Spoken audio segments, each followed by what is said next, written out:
Con modestia, pero con orgullo, un homenaje al presidente Salvador Allende. Quiere hacerlo extensivo también a aquellos que cayeron en el combate de la moneda y en especial a dos mujeres que compartieron los minutos dramáticos del 11 de septiembre con Allende y que ya no están con nosotros, la valerosa Miria Contreras y la inolvidable Beatriz Allende.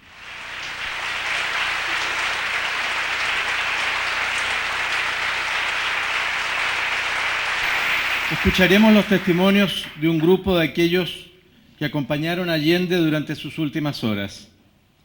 El acto ha sido preparado por la Escuela de Teatro de nuestra universidad, dirigida por Ramón Grifero, con la colaboración de la Escuela de Cine, dirigida por Sergio Trabuco. Amigas, amigos, compañeras, compañeros. Cada aniversario del golpe de 1973 despierta la a veces somnolienta admiración por Allende. Allende ha sido una figura largamente silenciada por sus adversarios, insuficientemente reivindicada por sectores de sus partidarios, ampliamente reconocida fuera de Chile, en el mundo entero. Pero de septiembre en septiembre el tiempo ajusta las miradas. Los primeros años, con tonos apologéticos, rechazábamos la idea del suicidio. Si bien no era negada la respetabilidad de la opción, la muerte de Allende por mano ajena parecía, en el imaginario de izquierda, más coherente con la idea de la lucha sin cuartel. Más importante aún, exigíamos a la historia que hubieran sido los golpistas los asesinos de Allende, como si la atrocidad de sus crímenes no bastara para condenarlos entonces y ahora. Lustros más tarde se difundió una conclusión distinta. Suicidio o asesinato no hacían una gran diferencia. Quienes lanzaron rockets sobre la moneda lo habían hecho con el propósito de ultimar a sus defensores. Allende y los suyos comprendían cabalmente su desventajosa condición en aquella batalla y al resistir como lo hicieron, no dejaron lugar a dudas sobre su disposición a morir. Unos querían matar, los otros aceptaban la muerte como destino inminente. Allende, como otros que allí cayeron, luchó con denuedo y perdió la vida en el combate desigual. Con los años se ha comprendido que el suicidio de Allende fue un gesto con significados, un gesto personal y en especial un gesto político. Si algo caracterizaba a Allende era su riguroso sentido del honor, vinculado al cumplimiento de la palabra solemnemente empeñada y al respeto de su dignidad y la de sus funciones. Sentía un fuerte compromiso con quienes, esperanzados, apoyaban su proyecto, con aquellos que habían tenido fe en él, con el pueblo. Había dicho que lucharía hasta morir si era preciso.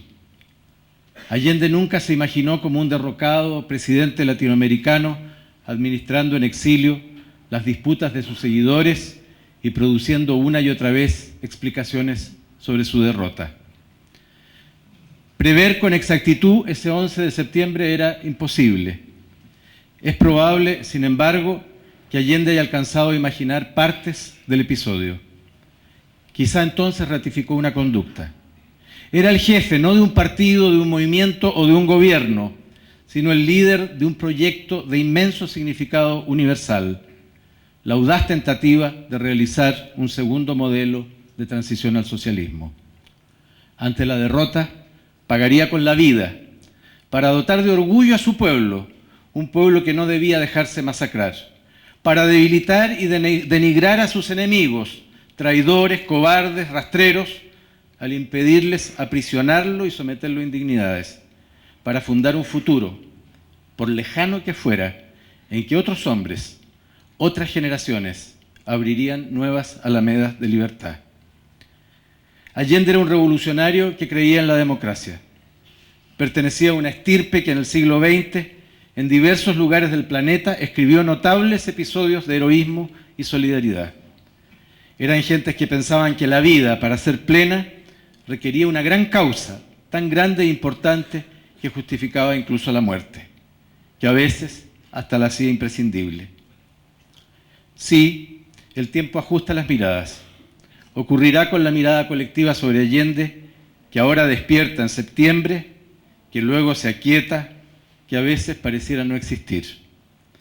Mi certeza es que será más penetrante, más profunda y sostenida. Será así precisamente por la forma como Allende, ese 11 de septiembre, supo existir y morir en el borde de la vida. Comencemos.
En lo íntimo de mi fibra de hombre,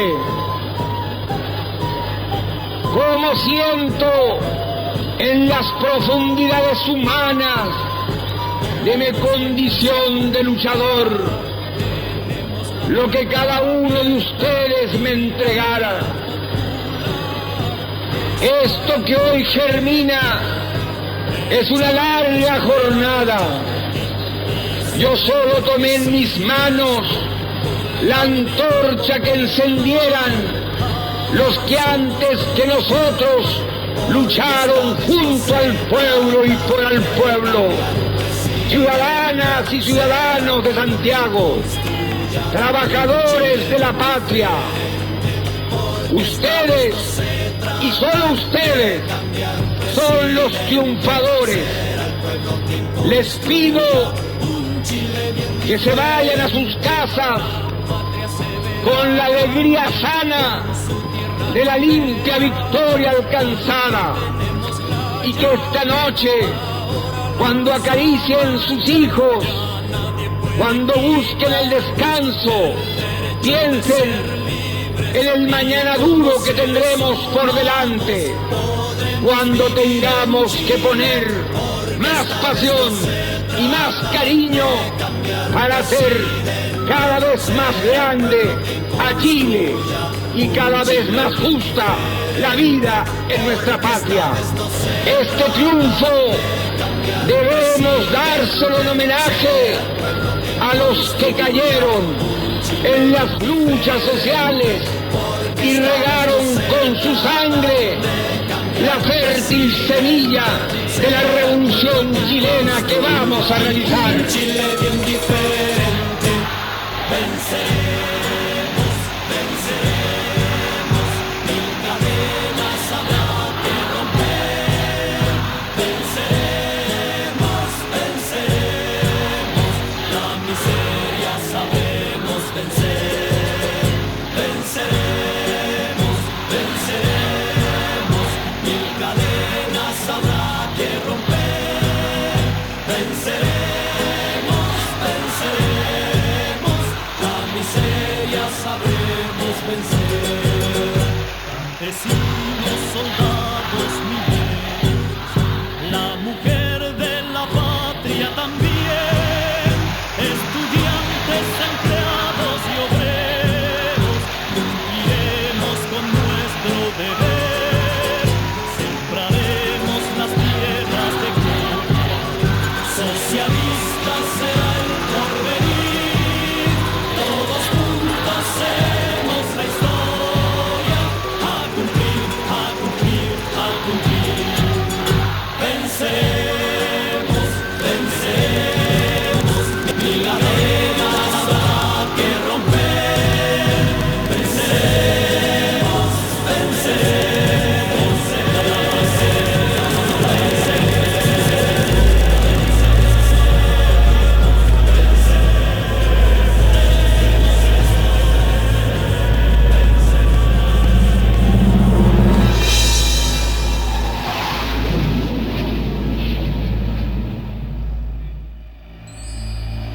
Hoy es 11 de septiembre de 1973.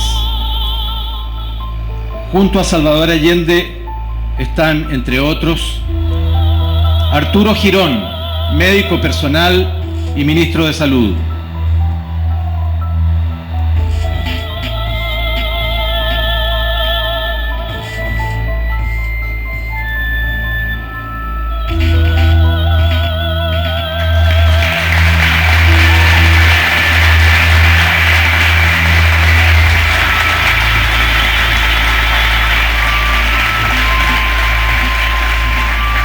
Patricia Espejo, secretaria de la Secretaría Privada de Allende, junto a Blanca Mediano, Miria Contreras y Beatriz Allende.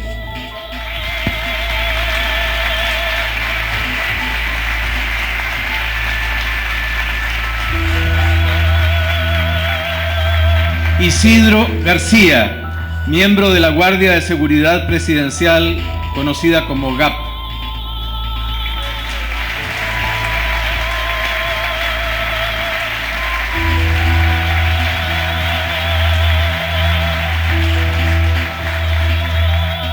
Isabel Allende, hija del presidente Allende.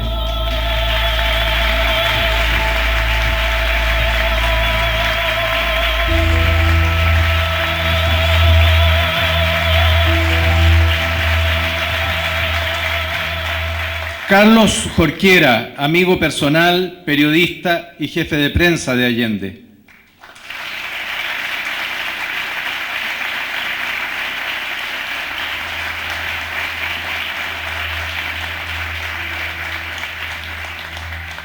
Juan Seoane, oficial de la Policía de Investigaciones, jefe de la dotación de la moneda.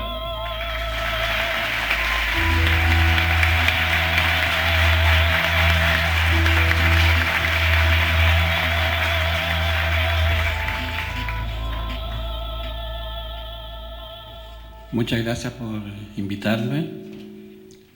Quiero decirles que a pesar de estar acostumbrado a trabajar con gente joven y con alumnos, me siento extraordinariamente emocionado de estar con ustedes. El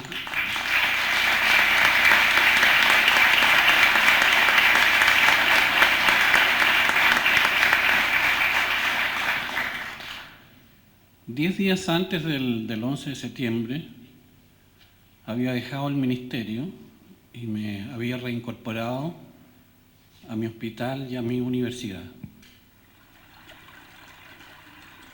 Sin embargo, seguía siendo uno de los médicos del presidente Allende.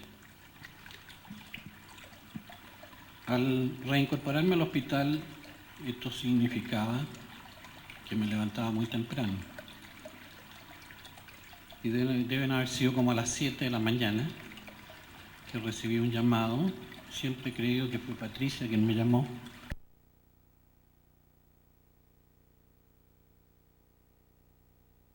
La moneda. Yo rutinariamente pasaba en la mañana a dejar mis hijos al Colegio Manuel de Sala.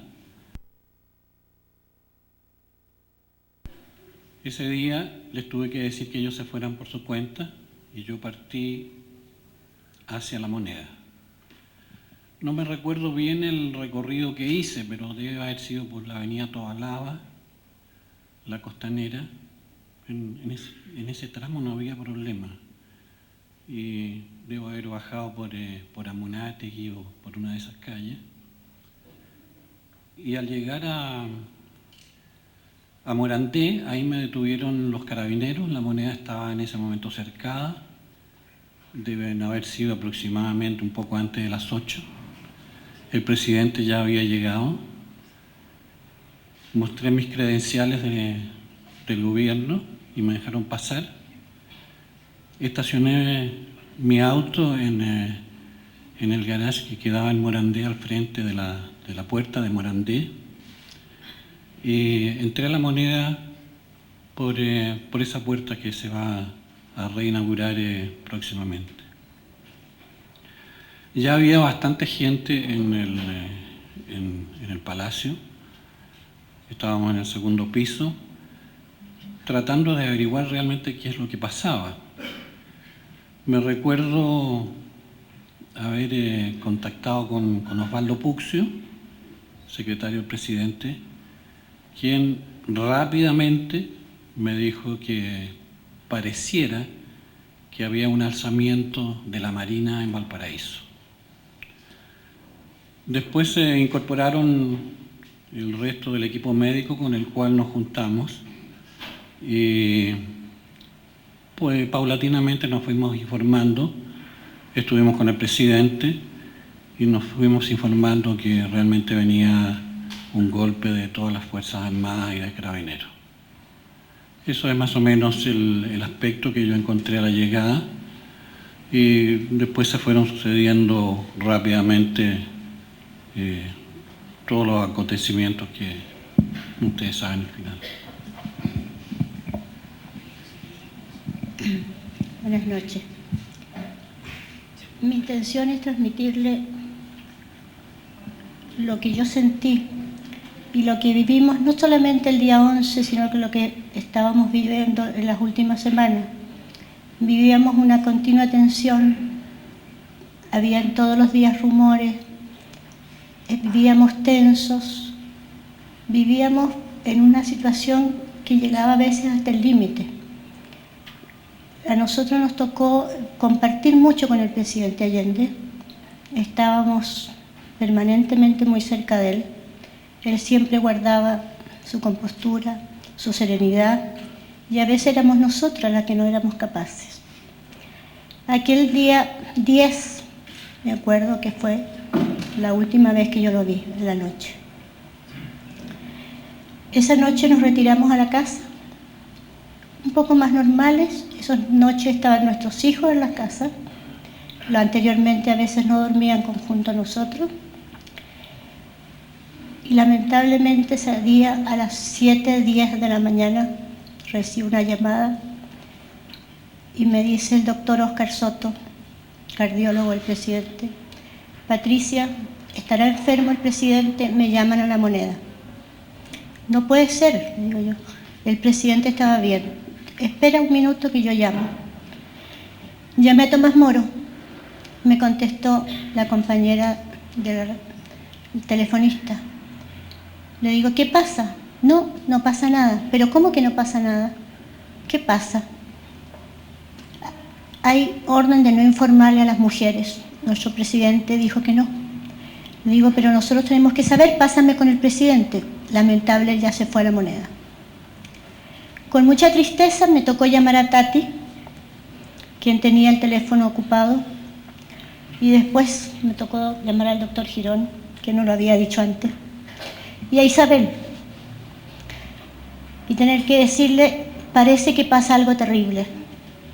Isabel me dice, me voy a La Moneda. Vuelvo, cuelgo el teléfono y me llama la Tati. Patricia, pasa algo. Vámonos a La Moneda, vente a buscarme porque he perdido las llaves de mi auto. En esos momentos uno no sabe mucho y no recapacita ni piensa en uno. Yo tenía 2 hijos pequeños. Salí corriendo en mi auto a buscar a Tati. En ese momento me daba cuenta que la gente se empezaba como a retirar. Había una situación muy extraña. Yo iba por Américo Vespucio a tomar Colón. Llegué a la casa de Tati y en ese momento llegaba el chofer de la Embajada de Cuba, porque Tati era casada con un diplomático cubano. Y en esas cosas que nosotros a veces no solamente nos mirábamos, bastaba para darnos una mirada y saber qué hacer y qué cumplir. Cada uno tomó su auto y bajamos hacia La Moneda, porque pensamos las dos que se iban a necesitar autos en ese momento. Bajamos una detrás de otra, muy cerquita, sin ningún tipo de problema, hasta la Plaza Italia, que nos detienen los carabineros, pero con un tono muy amable, preocupados. No continúen, hay peligro, hay balacera, creo que no deben continuar. Yo iba muy al lado de la Tati y la Tati me hacía, camina, camina, y yo seguí.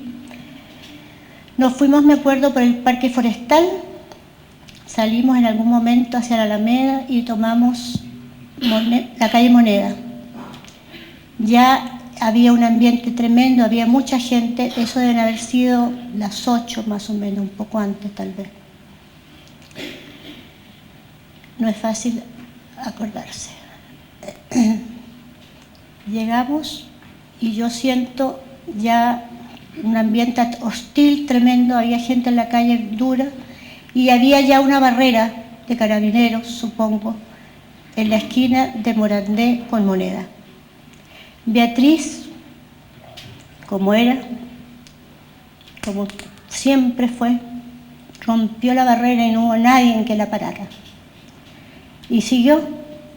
A mí me detuvieron en ese momento en la puerta de la Intendencia, donde bajaron los militares, que nunca me voy a olvidar, con un paño amarillo, naranja en el cuello. Yo les exigía, yo soy la secretaria, yo trabajo en La Moneda, déjenme pasar.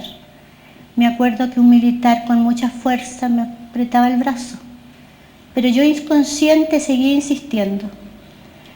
En ese momento pasó un compañero, que era el ministro en ese entonces, Flores, quien me dice: Patricia, vete, hay golpe.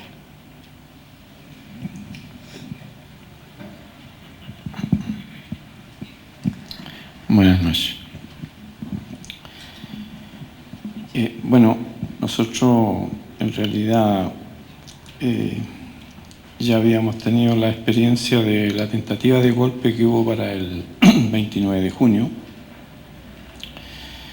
Y en esa ocasión, los jefes que eran del dispositivo de seguridad del presidente, de alguna manera lograron impedirle al presidente de salir inmediatamente en la mañana hacia La Moneda, cuando se informó que estaba rodeada de tanques. Y bueno, a partir después de ese día, que como ustedes saben se logró controlar esa tentativa por el general Carlos Prat. Nosotros vivíamos permanentemente con el golpe, o sea, el golpe estaba. ¿Qué día, en qué momento, dónde nos encontraba? Eso era lo que nosotros no podíamos de ninguna manera calcular. Y bueno, había una cierta tensión en nosotros cada día, y fue así como el día 11,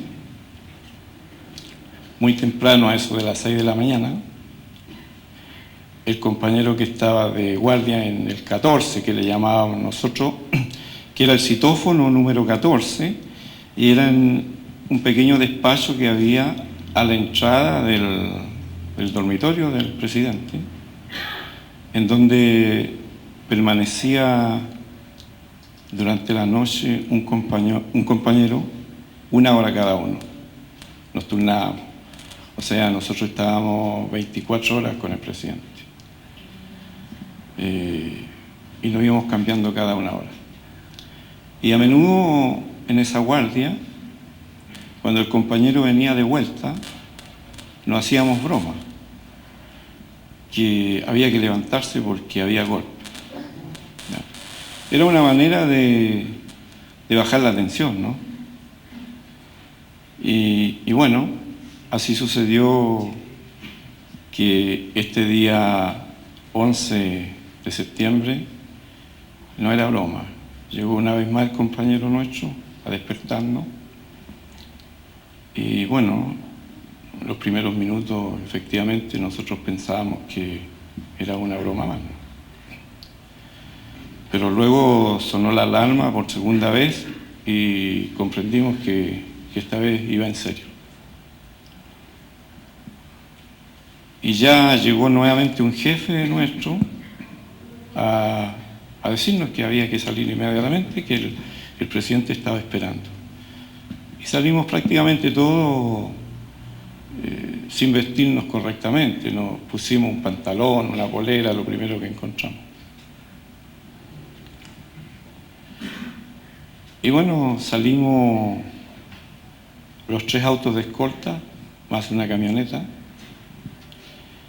que paradojalmente este fue el día en que la escolta del presidente, nosotros, el equipo de seguridad, fuimos la más pequeña escolta que él tuvo. O sea, nunca habíamos habido tan pocos compañeros, por diversas razones que habían sucedido anteriormente en el dispositivo. Y bueno, salimos muy rápido hacia La Moneda, bajamos por la Costanera, me acuerdo, y al parecer nos daba la impresión como que éramos nosotros los únicos que no sabíamos que había golpe de Estado, porque las calles estaban completamente desiertas, nadie en las calles.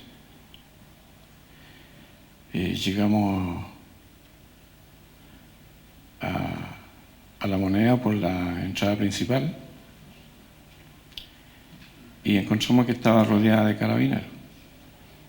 A esa hora no habían todavía soldados, eran solamente carabineros.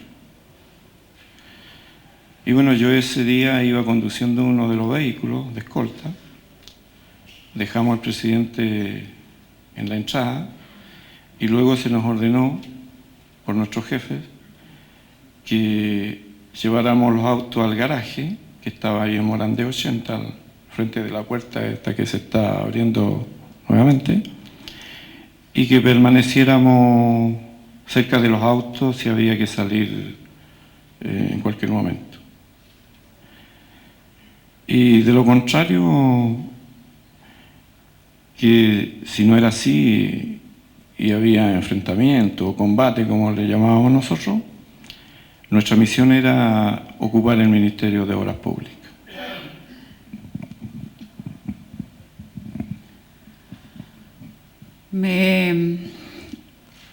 Mi padre nos pidió, a mi madre y a mí, que viajáramos a México, esto es una semana antes del 11, para testimoniar nuestra solidaridad con el gobierno mexicano, el pueblo mexicano. Había habido terremotos, inundaciones, y las relaciones que se habían ido creando entre el presidente Echeverría y su esposa y mis padres había sido cada vez más estrecha. Por lo tanto, viajamos acompañados por el edecán aéreo, Roberto Sánchez, el embajador mexicano en Chile, mi madre y yo. Estuvimos allí casi una semana y regresamos un domingo 9 por la tarde. Mi padre nos buscara al aeropuerto. Recuerdo perfectamente que había un ambiente muy tenso. Era casi de hielo en ese aeropuerto, miradas hostiles, claramente. Y al día siguiente, por la noche, yo voy a cenar a Tomás Moro, la casa presidencial donde vivían mis padres. Y bueno, había un intento de una cena que no era la común, perdón, y corriente, probablemente cualquier familia, donde estaban, por cierto, asesores, algunos ministros. Me recuerdo a Carlos Briones, me recuerdo de Joan Garcés, me recuerdo de varios ministros que estaban allí en ese momento, y estaban conversando relativo a preparar la minuta o afinar la minuta de un llamado a un referéndum que iba a ser exactamente para el martes, o sea, al día siguiente, martes 11. Esto era el lunes por la noche. En algún minuto, mi padre me hace una seña y se para y nos vamos al vestidor, mi madre, mi padre y yo saco 2 chaquetas de verano que él me había encargado. Yo venía llegando a México. Hay que decir que era bastante coquetón y le gustaba vestirse bien. Y yo saqué muy contenta las chaquetas y él interrumpe, como digo, esta reunión. Nos vamos al vestidor, se prueba una de las chaquetas, me mira y me dice: está bonita, espero que alcance a usarla. Cuando me dijo esa frase yo me sentí muy extrañada porque llevaba una semana fuera. Obviamente, como se ha dicho, desde el tanquetazo todos vivíamos con esta sensación de que podría venir un golpe, pero fue distinto en ese momento no sé, sentí que era muy fuerte. Y él mismo incluso como que retrocedió, no, me dijo algo así como bajando la preocupación. Y bueno, regresamos, cenamos, una cena con muchas interrupciones, distintos llamados telefónicos, y se paraban algunos de los ministros, algunos de los asesores, estaba el perro Olivares, me recuerdo también, no sé si Carlos Jorge en ese momento, yo no me acuerdo, él dirá. Y bueno, era una cena donde las interrupciones, los llamados eran rumores, hay rumor de desplazamiento de tropa, hay un rumor aquí, hay un rumor acá. Lo que me llamó la atención en un momento dado, yo decido retirarme, es que mi padre me dice, quiero que te la acompañen. Y él sabía que yo andaba en ese momento sin escolta, manejaba un Fiat 600, que por cierto no tenían radio en esa época, cosa que evidentemente fue importante para mí horas después. Al día siguiente, un llamado, la verdad es que hubo varios llamados, y yo no quise prestar atención, y estaba entreagotada, y hasta un llamado alrededor de, pasada las 7:30, ha sido Patricia Espejo. La voz de Patricia, y cuando me dice, Isabel, tu padre está en La Moneda, parece que hay un intento de golpe, fue obviamente una reacción inmediata. Yo tenía claro una cosa, me había puesto de acuerdo incluso con el que era mi marido en ese entonces, si alguna vez pasaba algo, yo quería estar en La Moneda con mi padre, situación que no pudimos vivir en el tanquetazo, ni él mismo pudo llegar, y por lo tanto, simplemente con la llamada de Patricio, para mí fue vestirme y partir a La Moneda.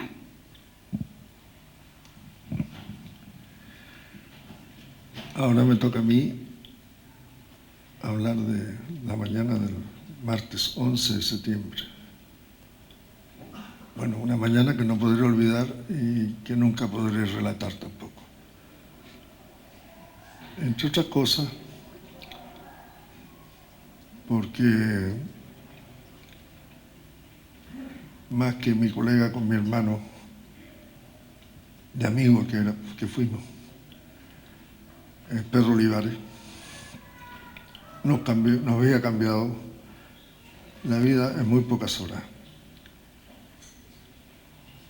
El amanecer del día anterior, la mañana del día anterior del lunes 10, para nosotros había sido una mañana, bueno, estoy hablando del perro, optimista, llena de alegría, secreta, por cierto, no la podíamos divulgar, porque la noticia le iba a dar el presidente y iba a llamar a plebiscito en esa misma mañana. ¿Negro dijeron? No.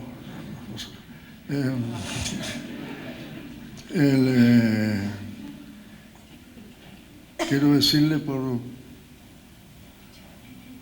respeto a la verdad que efectivamente esa fue la decisión del presidente, había sido hasta el día domingo 9, que lo recuerdo, salió un sol muy bonito, poder comprobarlo, que vaya al archivo, a la biblioteca, va a ver que hubo un lindo sol en Santiago, y en el Cañaveral fue muy bonito. Y nosotros con el perro pasamos una tarde muy alegre, llevamos a mis 2 niñitas a jugar al pasto, y no podíamos comentar con nadie, porque la noticia le iba a dar el presidente en la mañana siguiente. Se ha dicho, lo leo por ahí, que el presidente Allende iba a dar esa noticia en un acto en la Universidad Técnica del Estado. No, eso no corresponde a la verdad. Eso es un discurso de esa naturaleza, con ese contenido histórico, con esa resonancia histórica, tenía que decirlo solamente de La Moneda. Y por eso se preparó todo en La Moneda. Me tocó a mí ese trabajo con el perro después. Pero, ¿qué pasó? Que el día antes, en la tarde, ¿qué había pasado? El día antes, 2 generales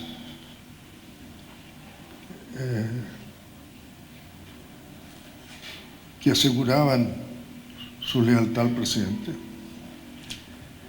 fueron informados por el presidente Allende del discurso, del contenido del discurso que iba a decir, y que ya les digo estaba redactado, todo su esquema, su pauta. Y los generales, además de felicitarlo por el sentido patriótico, le pidieron, sobre todo uno, le pidieron que por favor lo postergara para el día miércoles, porque tenían problemas internos en el ejército. Y el presidente así lo hizo, pero esa tarde fue tanta la gente, que los dirigentes políticos que habían venido al Cañaveral a hablar con el presidente, que a él se le olvidó decirnos al perro y a mí, no es para tanto. Y bueno, esto ya lo he contado muchas veces, y ustedes saben, no pudimos llegar al miércoles, llegamos hasta el martes. Seguramente todos querrán saber quiénes fueron los generales. Uno se llama Augusto Pinochet Ugarte, los que fueron de civiles, los dos, y el otro Orlando Urbina. El presidente Allende le hizo caso, no les hizo caso, los atendió, escuchó, lo encontró razonable y nos dijo a nosotros, o sea, al perro y a mí al día siguiente: compañero, hemos esperado tanto tiempo, ¿qué importa esperar un día más? El miércoles, no llegamos el miércoles. Bueno, gracias.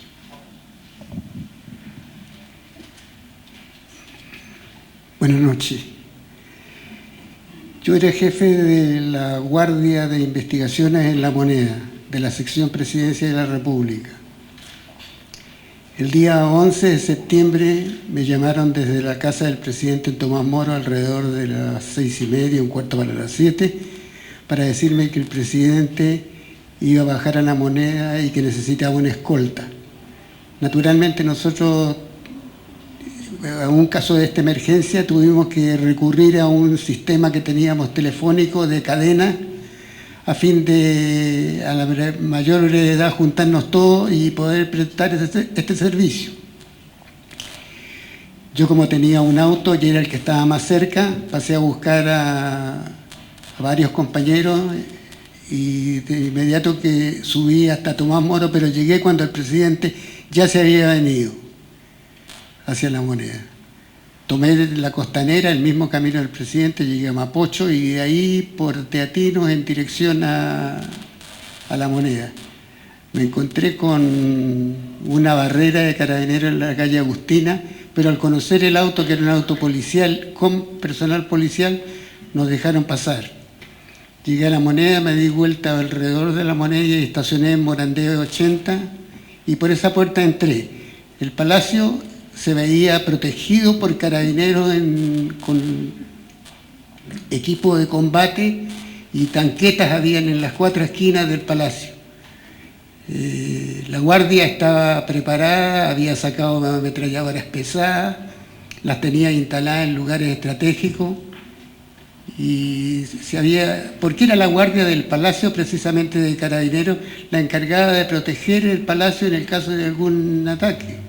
Nosotros solamente hacíamos el trabajo de escolta y de protección de la persona del primer mandatario.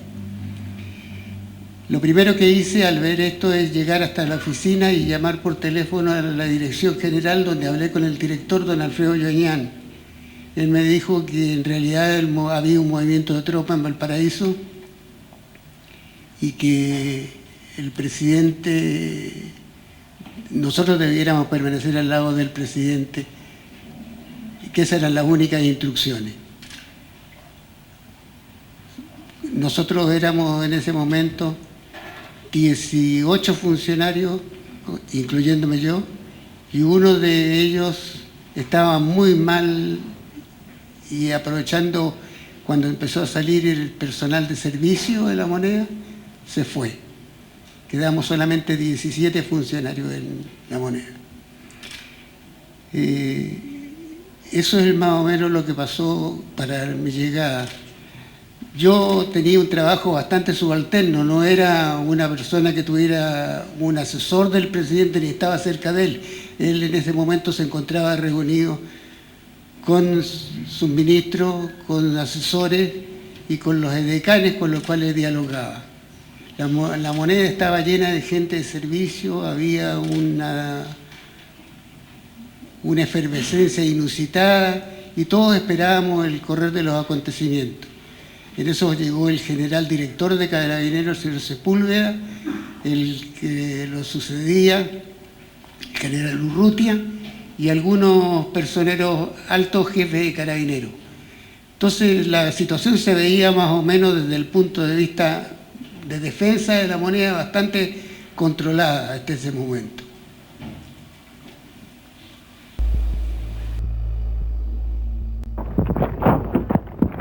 Ministro, por favor, buenos días. ¿Cuál es la situación que usted conoce? Bueno, la situación ya la ha dado a conocer el presidente de la República y aquí vengo como un ciudadano a estar al lado del presidente en este momento. Ministro, ¿se ha dicho que se va a evacuar la moneda? Los que estamos en la moneda no saldremos sino que por nuestra propia voluntad. Estamos aquí por volver. El presidente de la República está por la voluntad. Hay un plazo hasta las 11, si no será bombardeado, se dice el sector, lo ha informado una radioemisora. El plazo lo dio el pueblo de Chile hasta el 3 de noviembre de 1976. Gracias, ministro.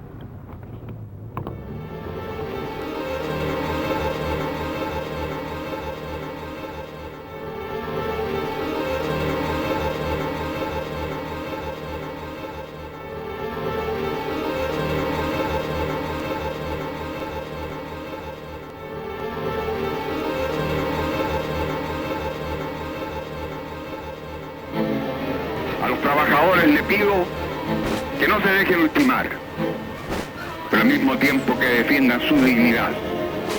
Una vez más, tenemos conciencia de que las fuerzas reaccionarias, sirvientes del imperialismo, ponen atajo al anhelo de un pueblo de conquistar por los cauces legales una vida mejor.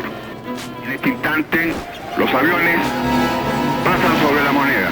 Seguramente la van a ametrallar. Nosotros estamos serenos y serenos y serenos y serenos.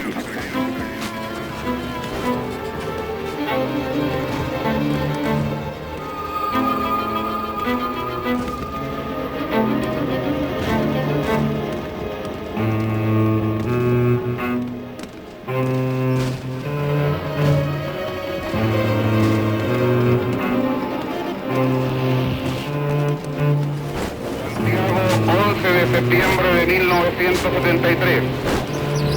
Primero, que el señor presidente de la República debe proceder a la inmediata entrega de su alto cargo a las Fuerzas Armadas y Carabineros de Chile. Firmado Augusto Pinochet Ugarte.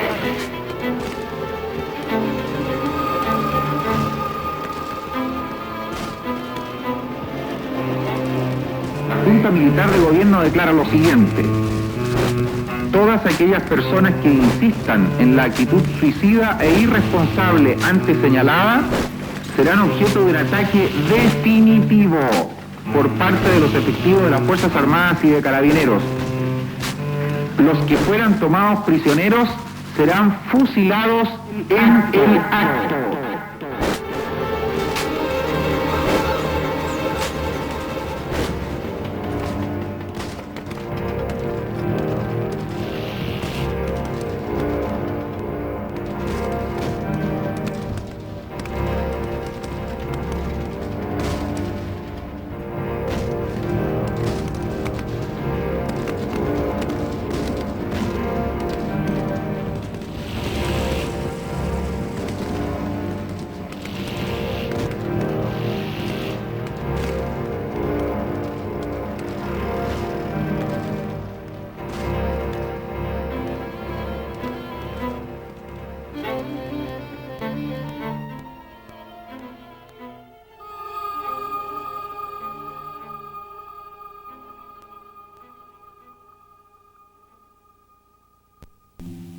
Del palacio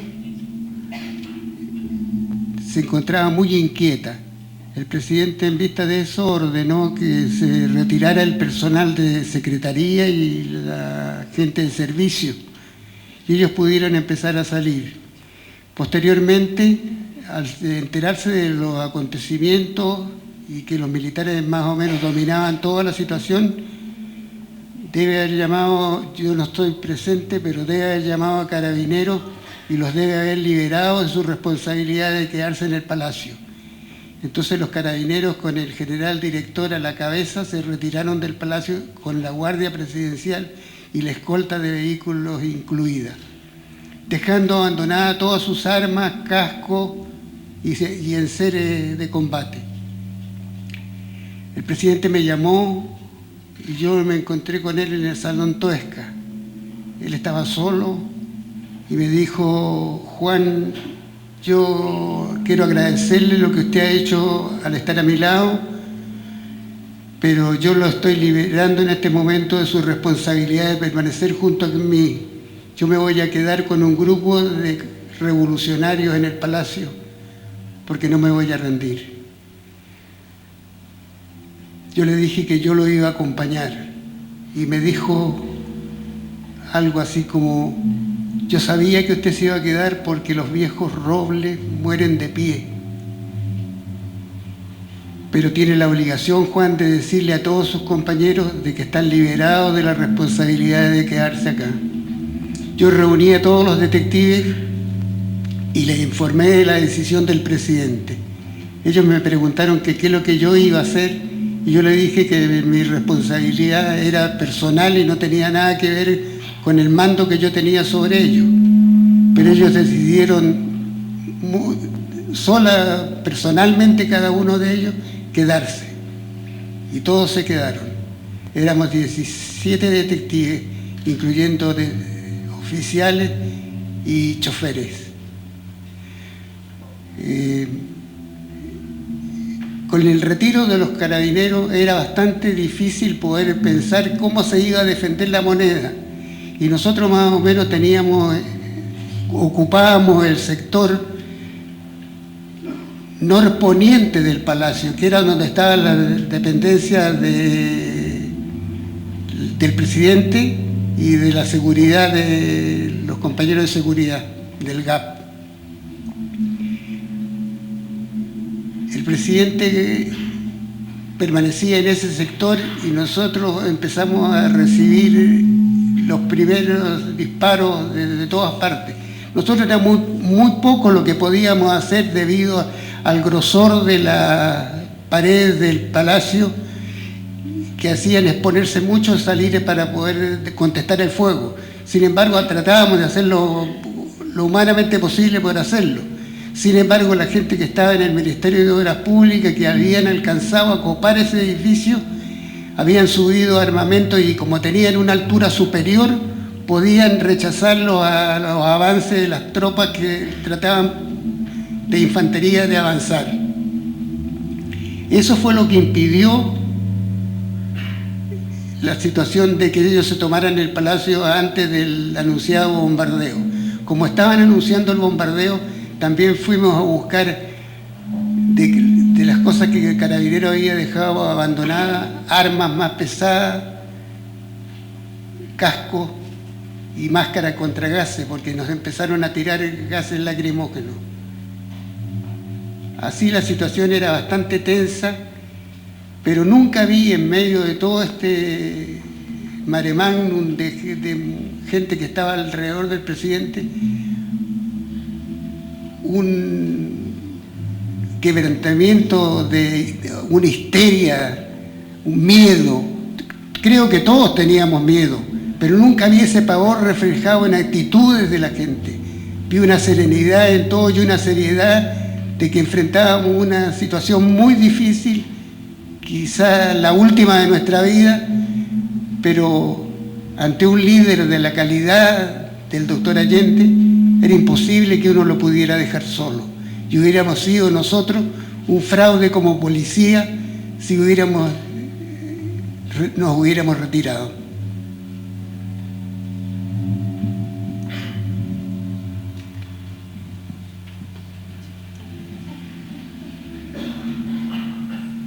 Pero yo le voy a tratar de explicar a ustedes. Si estamos hablando en términos personales, tendría que decir que yo soy muy viejo soy un periodista ya muy viejo, de los sobrevivientes del periodismo. Y siempre me esforcé por ser reportero. Si he escrito editoriales en mi vida han sido muy pocos. Nunca me ha interesado. Lo que me ha interesado fue la noticia. Y una de las primeras lecciones de nuestro oficio es tratar de estar en la noticia, en lo posible vivirla y después relatarla. Y ojalá exclusiva. Como les decía a ustedes, tuve la oportunidad de vivir una noticia histórica y no puedo relatarla. Por lo tanto, como periodista, soy un fracaso. Y sí, y de verdad, para ser bastante sincero, tampoco, bueno, yo viví la mañana del 11 porque estoy vivo todavía, pero mis recuerdos llegan a una parte hasta que mi compañero, el perro, mi colega, se quita la vida, se dispara.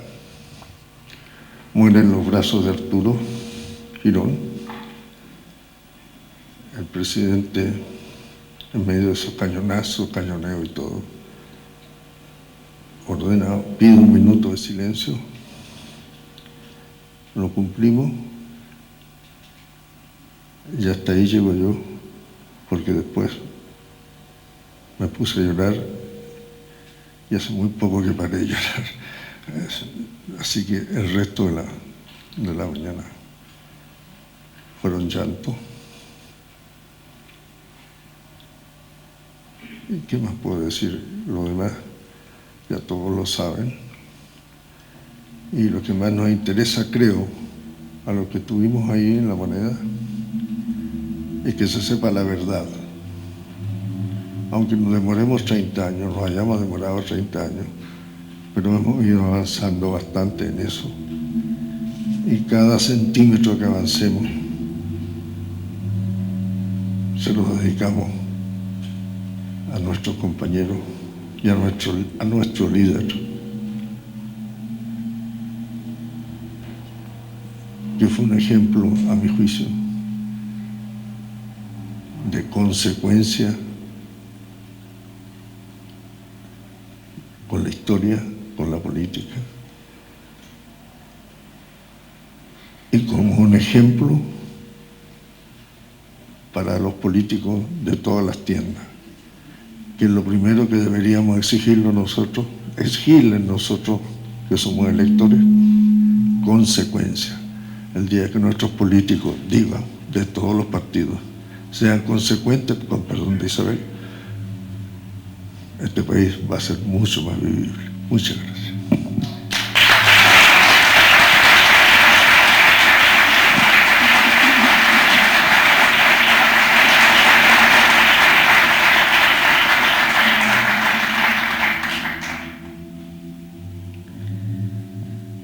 Bueno, yo logré llegar a La Moneda. No era tan sencillo, pero tampoco fue tan difícil. Me han parado varias veces, pero hasta ese momento eran carabineros. Y yo bajaba mi ventanilla y decía, soy la hija del presidente Allende, voy a La Moneda. Me miraban entre sorprendidos y extrañados, y así iba pasando. Hasta que logré llegar como a 2 cuadras. Ahí dejé el auto por ahí por Valentín Letelier y me di cuenta que era imposible seguir, y por lo tanto preferí hacerlo a pie. Logré entrar para ahorrar detalles.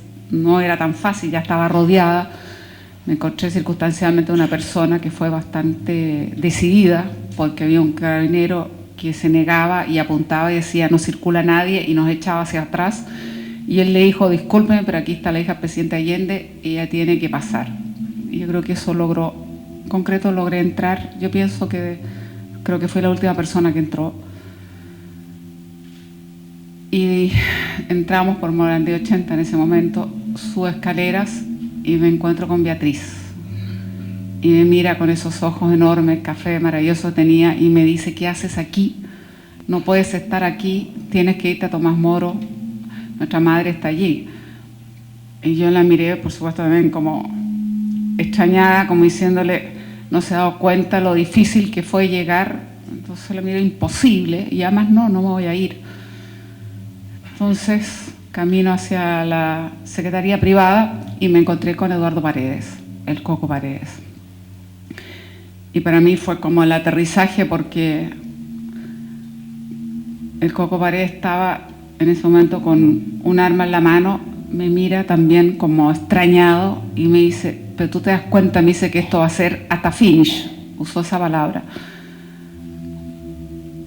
Y yo escuché, entre paréntesis, cuando me fui a La Moneda, había puesto un pequeño maletincito con una muda, no sé, yo creo que en mi inconsciente estaba pensando en el tanquetazo, estaba pensando que eso podía durar unas horas, quizás un par de días, pero era evidente, por cierto, que quedó en el auto, junto al auto, y entonces la reacción del Coco yo creo que fue para mí como reveladora. Ni siquiera recuerdo con claridad, empecé a ver otros rostros, por cierto, Arturo, Carlos, en fin, empezaron a emerger todo este grupo humano maravilloso que estaba allí, 50, 60 personas, en total no sé, pero de alguna manera empecé, a ver estas caras. Ni siquiera recuerdo exactamente el minuto que mi padre me vio por primera vez, en qué momento, dónde fue, no lo recuerdo, pero sí tengo la percepción o el recuerdo de que fue como emocionado, quizás sorprendido, y al mismo tiempo con cara de preocupación al verme. Hubo al menos 2 o 3 veces que él intenta dialogar con nosotros. Entre paréntesis, nos habían pedido que fuéramos a una sala que quedaba bajo nivel, era como la más protegida, que ya habían comenzado los ataques, tanque, infantería, en fin, las paredes de La Moneda son muy gruesas, el ruido no se siente tan intenso, así lo sentíamos, y menos en ese lugar. Allí mi padre 2 o 3 veces habla con nosotros, no solamente a Beatriz, que tenía 7 meses de embarazo, mi hermana Beatriz, Tati, como le decíamos, sino que también había otras mujeres, periodistas, asesoras, secretarias, y empieza a decir que quiere que por favor nos vayamos. Se dirige a nosotras sobre todo y nos dice, tienen que irse.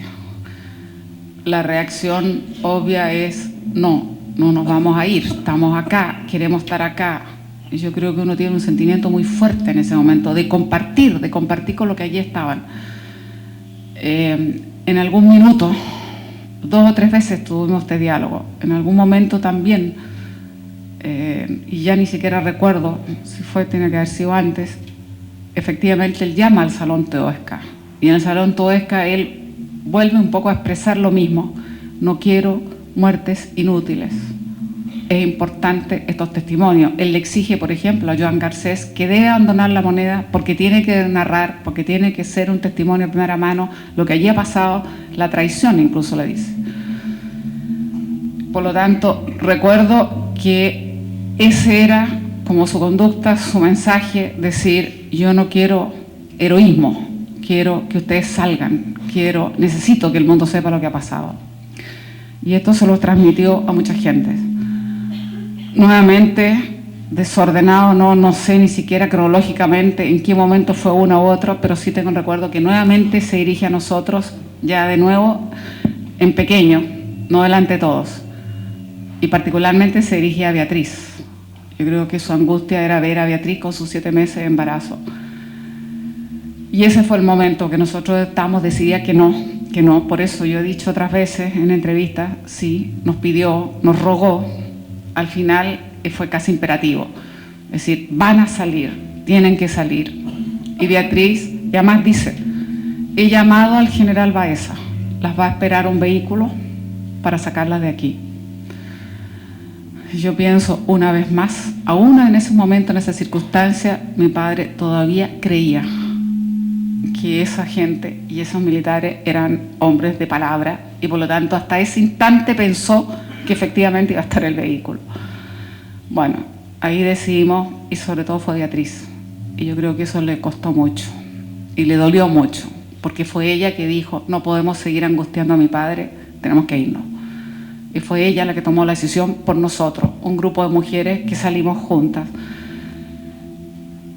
Subimos entonces, y es mi padre que nos acompaña hasta la puerta de Morandé 80. Yo pienso que él quiso asegurarse que nosotros íbamos a salir. Hasta ahí llegamos.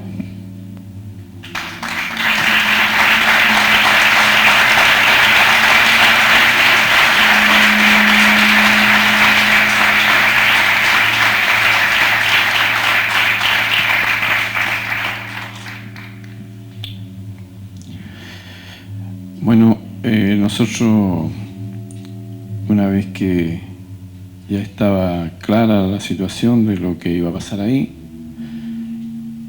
los compañeros que estábamos en el estacionamiento, cerca de los autos, pasamos al Ministerio de Obras Públicas. Inmediatamente empezamos a buscar dónde ubicarnos, un lugar adecuado para retener el ataque, que ya era inminente. Y fue del lado de la Plaza de la Constitución que empezó el ataque.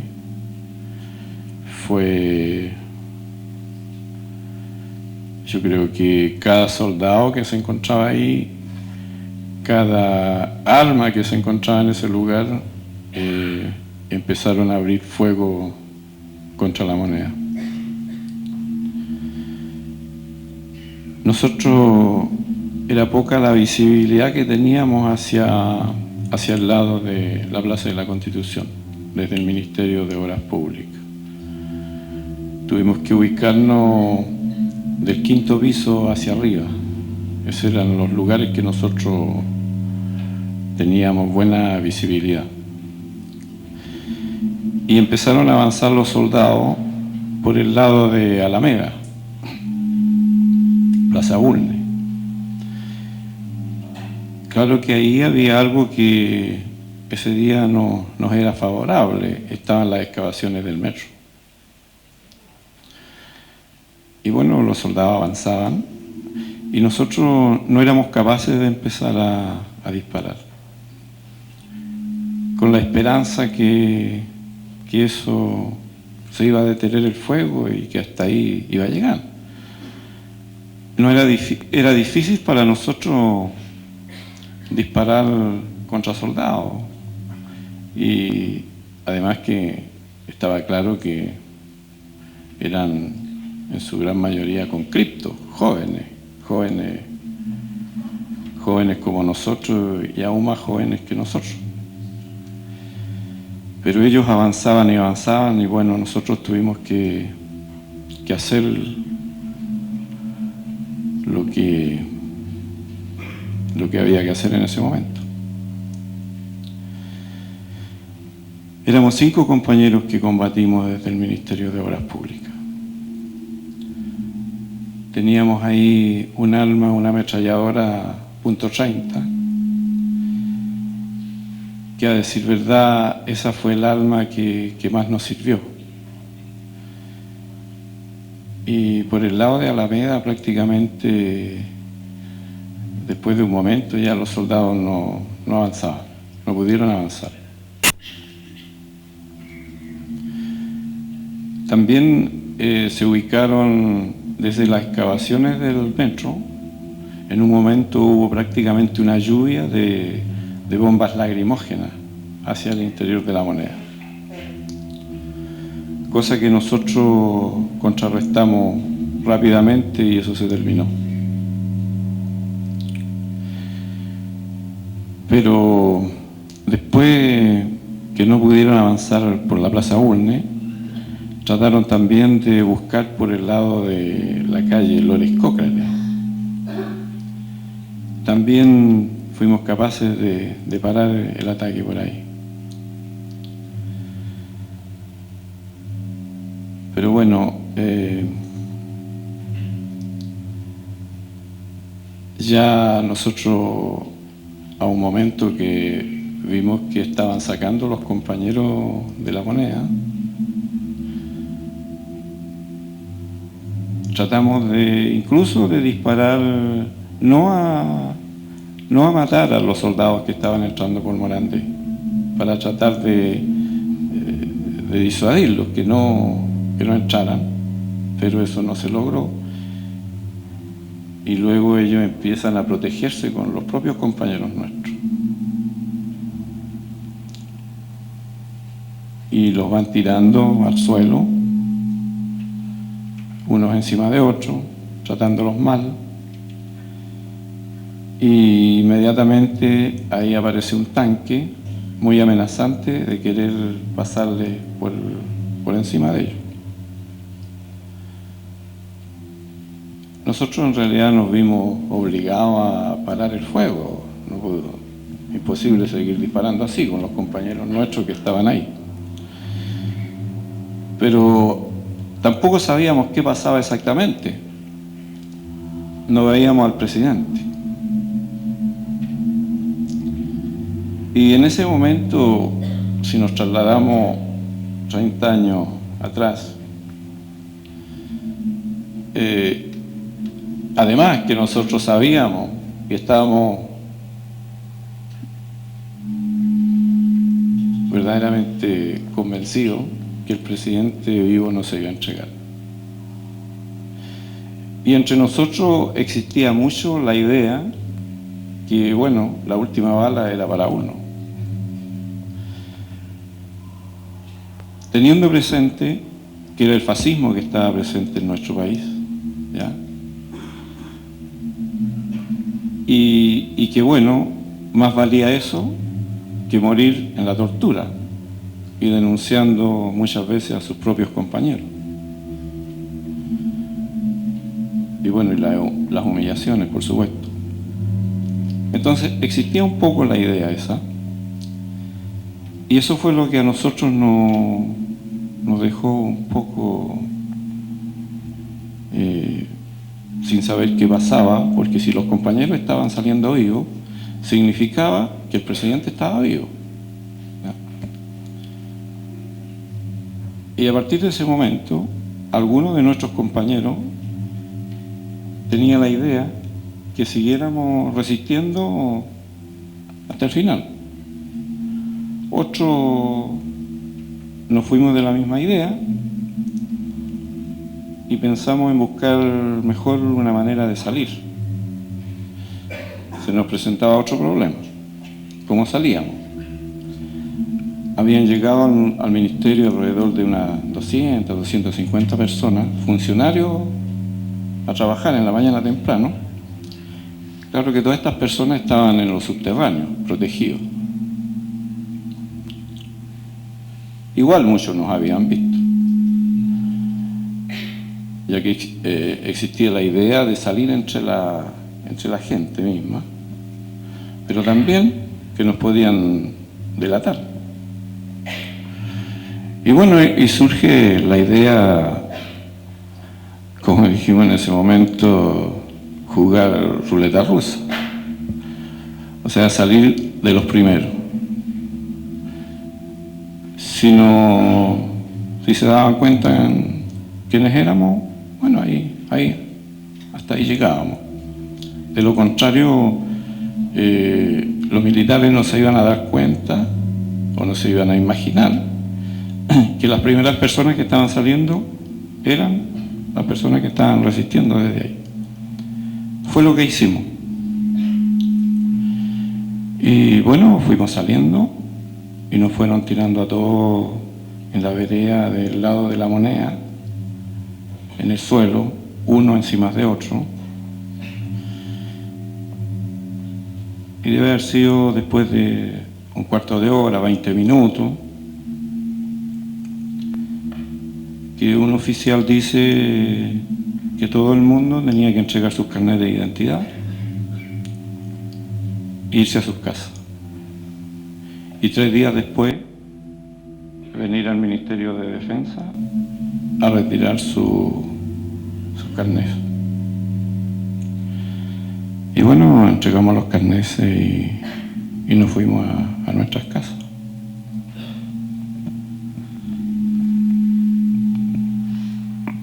En mi relato anterior les conté que yo no pude llegar más allá de la intendencia, recordando que yo tenía otros deberes que cumplir, porque el doctor hacía unos meses me había encargado de preocuparme de sus nietos. Decidí volver, traté de llegar hasta la casa de la señora Tencha en Tomás Moro, me fue imposible, volví a mi casa para tratar de cumplir lo que se me había encomendado, que era una tarea difícil, rescatar a unos niños que nos habíamos desencontrado porque no sabíamos dónde estaban. En ese momento, una cosa muy mágica, sonó el teléfono y era Beatriz, la Tati, quien muy fuerte, con mucha dureza tal vez, me dijo: cumple tu deber. Nosotros lo cumplimos desde acá. Sigue lo que debes hacer.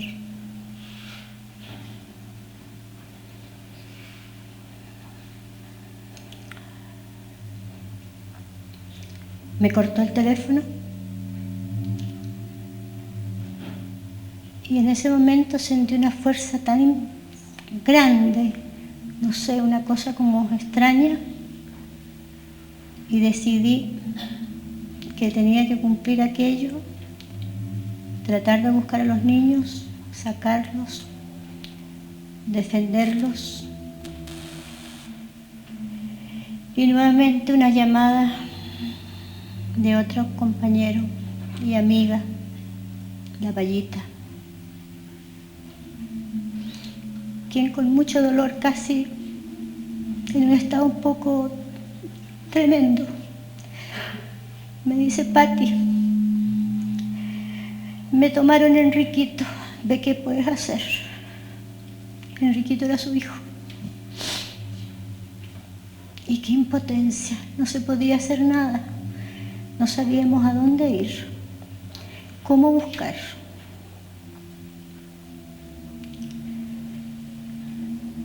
Pasó un tiempo de un silencio tan tremendo y de una soledad.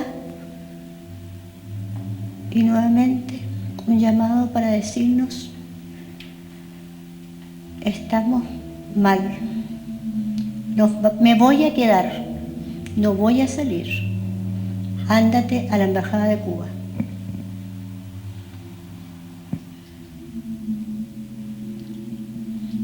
Este relato obligatoriamente tiene que ser muy breve, porque las veces que he tratado de hacerlo siempre he terminado mal.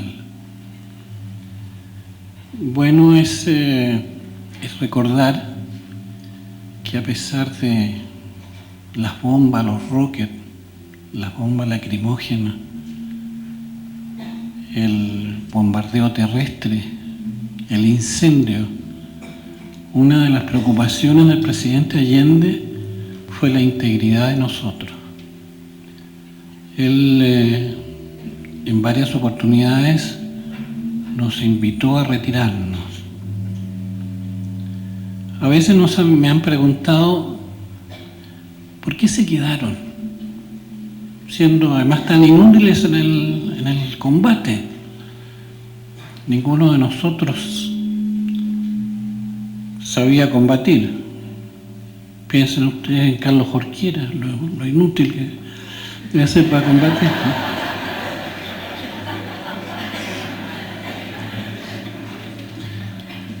¿no? Yo les respondo siempre, es que nunca pensamos otra cosa.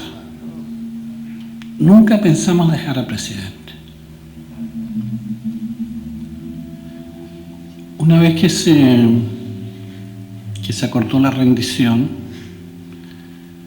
el presidente, como un gran general, nos ordenó que hiciéramos una fila y que fuéramos bajando tranquilamente por la escalera que daba a la salida de Morandé. Los militares ya habían subido, ya estaban en la escala. yo inconscientemente me coloqué al final de la fila. Y siempre he pensado de que ese inconsciente fue por mi estatura, porque siempre en las filas de gimnasia, por ejemplo, siempre me ponía al final. Entonces, era uno de los últimos. Empezaron a bajar los primeros, los más chicos. La Pati no estaba ahí, ¿no? Y de repente siento un grito, que es el grito de Enrique Huerta, que era intendente de Palacio. Y grita: el presidente ha muerto, viva Allende mierda. En ese momento yo me doy vuelta, entro a la antesala, el doctor Gijón estaba ahí en ese momento retirando una máscara antigases, y ahí veo al presidente sentado en un sofá, recostado y muerto.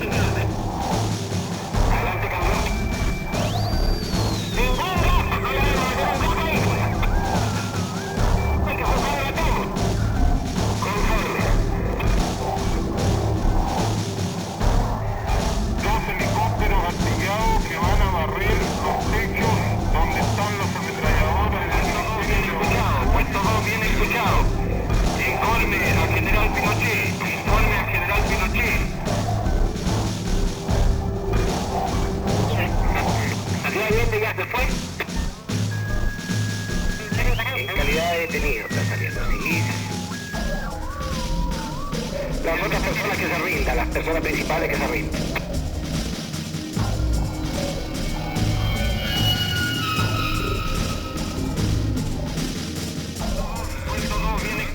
Puesto 2 bien escuchado. Informe al general Pinochet. Informe al general Pinochet.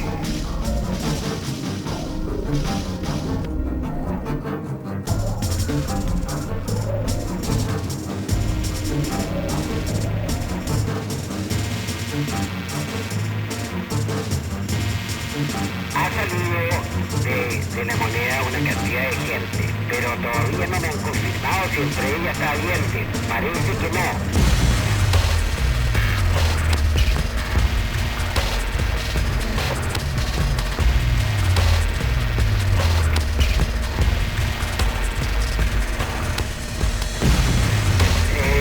Actualmente se está disparando intensamente. Así que están actuando los helicópteros y está actuando la infantería. Todo para Puerto 5, van 2 helicópteros más artillados, para abatir estos. Misión en Tomás Moro terminada, misión en La Moneda está terminada. Necesito que me informe qué está haciendo ahora el ejército. Cambio. En este momento el ejército avanza sobre La Moneda por los buses, por el norte y por el sur. Próximo a llegar, estoy esperando la información detallada, si ya llegaron a la vuelta de La Moneda o no. Cambio.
La última oportunidad de que me pueda dirigir a ustedes. aérea ha bombardeado las torres de Radio Portales y Radio Corporación. Mis palabras no tienen amargura sino decepción, y serán ellas el castigo moral para los que han traicionado el juramento que hicieron. Soldados de Chile, comandantes en jefe, titulares, y el almirante Merino, que se ha autodesignado, más el señor Mendoza, general rastrero, que solo ayer manifestara su fidelidad y lealtad al gobierno, también será denominado director general del Carabineros. Ante estos hechos, solo me cabe decirle a los trabajadores: yo no voy a renunciar. Colocado en un tránsito histórico, pagaré con mi vida la lealtad del pueblo. Y les digo que tengo la certeza que la semilla que entregáramos a la conciencia digna de miles y miles de chilenos no podrá ser cegada definitivamente. Tienen la fuerza, podrán avasallarnos, pero no se detienen los procesos sociales ni con el crimen ni con la fuerza. La historia es nuestra y la hacen los pueblos. Trabajadores de mi patria, quiero agradecerles la lealtad que siempre tuvieron, la confianza que depositaron en un hombre que solo fue intérprete de grandes anhelos de justicia, que empeñó su palabra de que respetaría la Constitución y la ley, y así lo hizo. Me dirijo sobre todo a la modesta mujer de nuestra tierra, a la campesina que creyó en nosotros, a la obrera que trabajó más, a la madre que supo nuestra preocupación por los niños. Me dirijo a los profesionales de la patria, a los profesionales patriotas, a los que hace días estuvieron trabajando contra la sedición auspiciada por los colegios profesionales, colegios de clase, para defender también las ventajas de una sociedad capitalista de unos pocos. Me dirijo a la juventud, a aquellos que cantaron, entregaron su alegría y su espíritu de lucha. Me dirijo al hombre de Chile, al obrero, al campesino, al intelectual, aquellos que serán perseguidos, porque en nuestro país el fascismo ya estuvo hace muchas horas presente en los atentados terroristas, volando los puentes, cortando la línea férrea, destruyendo los oleoductos y los gasoductos, frente al silencio de que tenían la obligación de proteger. Estaban sometidos. La historia lo juzgará. Seguramente Radio Magallanes será callada y el vital tranquilo de mi voz no llegará a ustedes, no importa. Lo seguirán oyendo. Siempre estaré junto a ustedes. Por lo menos mi recuerdo es la del hombre digno que fue leal a la lealtad. El pueblo debe defender, pero no sacrificar. El pueblo no debe dejarse arrasar ni acribillar, pero tampoco puede humillar. Trabajadores de mi patria, tengo fe en Chile y su destino. Superará otros hombres este momento gris y amargo donde la traición pretende imponer. Sigan ustedes sabiendo que mucho más temprano que tarde, de nuevo, abrirán las grandes alamedas por donde pase el hombre digno para construir una sociedad mejor. ¡Viva Chile! ¡Viva el pueblo! ¡Vivan los trabajadores! Estas fueron mis últimas palabras.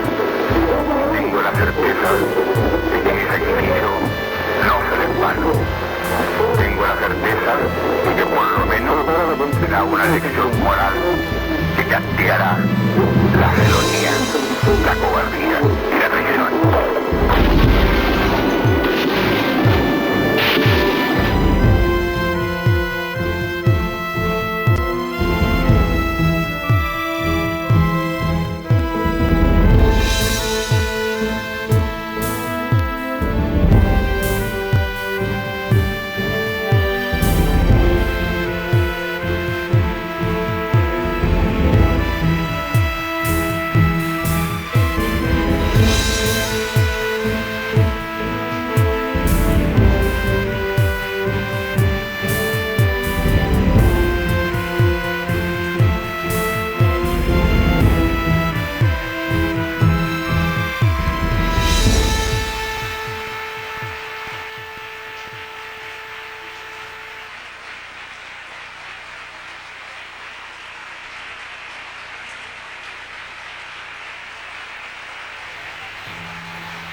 En lo íntimo de mi fibra de hombre, como siento en las profundidades humanas de mi condición de luchador, lo que cada uno de ustedes me entregara.